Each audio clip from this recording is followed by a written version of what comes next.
আজ আমি আপনাদের সাথে বিবাহ নিয়ে কিছু আলোচনা করব। নমস্কার, ম্যাজিক নাম্বার থেকে আপনাদের সঙ্গে আমি বিজয়। আমাদের প্রত্যেকের মনে একটি গোপন ইচ্ছা থাকে যে আমাদের বিবাহ কিভাবে হবে। আমাদের কি প্রেমের বিবাহ নাকি সামাজিক মতে বিবাহ? এ ব্যাপারে জানতে আমাদের প্রত্যেকেই ইচ্ছুক থেকে থাকে। তাই সে ব্যাপারে সহজে জানার কিছু বিশেষ টিপস দেওয়ার চেষ্টা করব। আজকে আমরা ভিডিওতে আপনার বিবাহ প্রেমের হবে কি সামাজিক হবে সে ব্যাপারে স্বচ্ছ ধারণা দিতে চাই।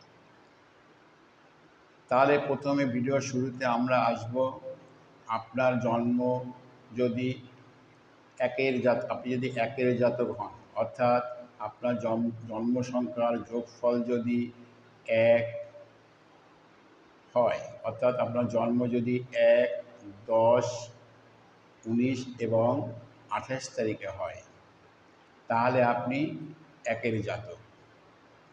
1 হচ্ছে রবির কারকতা নিয়ে, একের জাতক হচ্ছে রবির কারকতায়। এই জাতক সাধারণত লাজুক প্রকৃতির হয়ে থাকেন। এরা নিজের মনের কথা সহজে বলতে পারেন না। মনে প্রেমের ইচ্ছা থাকলেও আগ বাড়িয়ে নিজে কিছু বলে না। অপোজিট দিক থেকে যদি প্রস্তাব আসে তাহলে এরা সেই প্রস্তাবে বিবেচনা করে। তাই এদের ক্ষেত্রে দেখা গেছে প্রেমের বিয়ে 50-50। এবার আমরা আসবো 2 জাতকের ক্ষেত্রে, অর্থাৎ যাদের জন্ম 2, 11, 20 এবং 29 তারিখে। এ হচ্ছে চন্দ্রের কারকতায় পড়ে। চন্দ্র হচ্ছে মনের কারক গ্রহ। এই জাতক জীবনের সঙ্গী বাছার ক্ষেত্রে খুব ধীর নীতি অবলম্বন করে। এরা দেখে শুনে চলাটাই পছন্দ করে। জীবনসঙ্গীর ক্ষেত্রে এরা তাড়াহুড়ো করতে পছন্দ করে না। দেখে শুনে ভালো করে বুঝে তবেই এরা এগোয়। কিন্তু এদের মনে প্রেমের প্রতি দারুণ ইচ্ছাও থেকে থাকে। তাই এদের প্রেম করে বিয়ে করার একটা সম্ভাবনা থাকে। এবার আমরা আসব 3 সংখ্যার, অর্থাৎ যে সমস্ত জাতকের জন্ম 3, 12, 21 এবং 30 তারিখে। এই জাতকের বৃহস্পতির আওতায় পড়ে, বৃহস্পতির কারকতায় পড়ে। তাই এই জাতকের প্রেমের বিবাহর হার যথেষ্ট ভালো। অর্থাৎ এরা যদি প্রেম করে বিবাহ করে তাহলে এদের জীবন সাফল্য আসবেই। এবার আমরা আসব 4, অর্থাৎ যে সমস্ত জাতকের জন্ম 4, 13, 22 এবং 31 তারিখে। এদের যোগ করলে 4 হয়। এরা হচ্ছে রাহুর কারকতার ভেতরে পড়ে। আমরা সবাই জানি রাহুর চাহিদা খুব বেশি থাকে। এরা কোনো এক পয়েন্টে সন্তুষ্ট হতে পারে না। তাই এই জাতকের এরা প্রেমিক হয়। 4 সংখ্যাকে শ্বশুরালয় নির্দেশ করে। অর্থাৎ এরা প্রেমিক হয়, কিন্তু প্রেমের বাইরে গিয়েও এদের অবৈধ সম্পর্ক থেকে থাকে। হয়তো বা চাপে পড়ে এরা বিবাহ করে, কিন্তু বিবাহিত জীবনেও এরা অন্য মেয়ের প্রতি বা অন্য সম্পর্কে যুক্ত হয়ে যায় এবং অবৈধ সম্পর্ক তৈরি হয়। এবার আমরা আসব 5 জাতকের ক্ষেত্রে। 5 হচ্ছে যাদের জন্ম 5, 14 এবং 23 তারিখে। এরা সবাই 5-এর জাতক। 5 হচ্ছে বুধের কারকতা নিয়ে জন্মায়। বুধকে বালক বা যুবরাজ গ্রহ বলা হয়ে থাকে। এই জাতক মনে প্রেমের ইচ্ছা থাকে, কিন্তু যদি এরা প্রেম করেও থাকে তাহলে এরা সবসময় চাইবে যে সে সামাজিক মতে বিবাহ, কারণ এরা কোনো মতে গুরুজন বা অভিভাবককে অসন্তুষ্ট করতে চায় না। তাই এরা গুরুজনদের কথা মেনে বিবাহ করতে রাজি থাকে। তাই প্রেমের ক্ষেত্রে যদি বাধাও আসে তাহলেও এরা কিছুই বলে না। এবার আসবো আমি 6, যাদের জন্ম সংখ্যা 6, 6-এর জাতক, অর্থাৎ 6, 15 এবং 24। এই শ্রেণীর জাতকরা 6-এর জাতক হয়। 6 হচ্ছে শুক্রের। শুক্র তো আমরা জানি, শুক্র হচ্ছে সুখ সমৃদ্ধি কারক গ্রহ, এবং যেহেতু এই জাতকের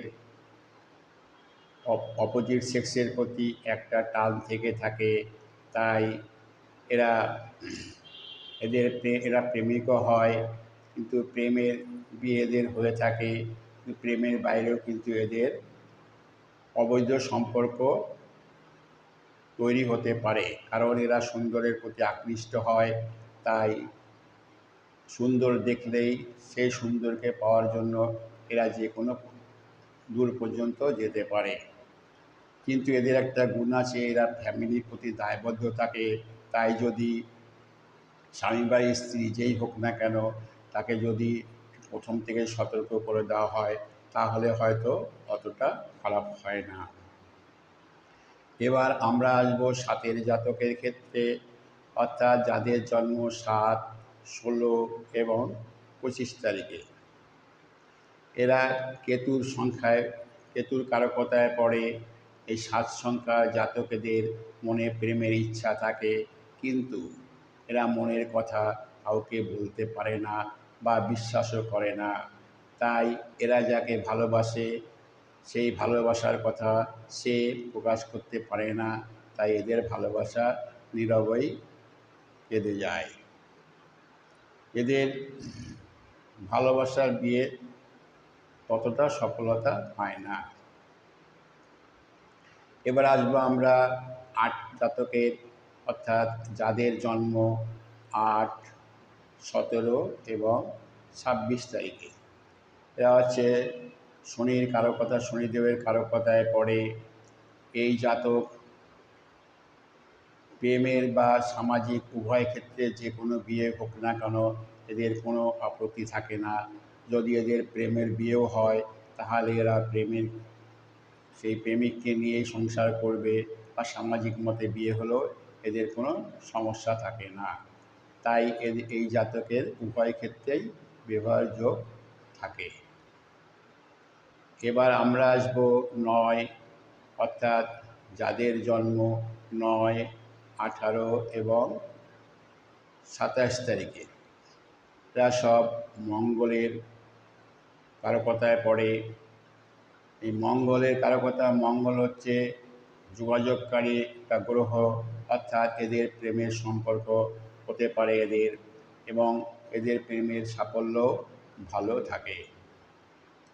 তাই এই জাতকের প্রেমের বিয়ে হওয়ার সম্ভাবনা থাকে। এই গেল প্রেমের ক্ষেত্রে সাধারণ একটি দিক।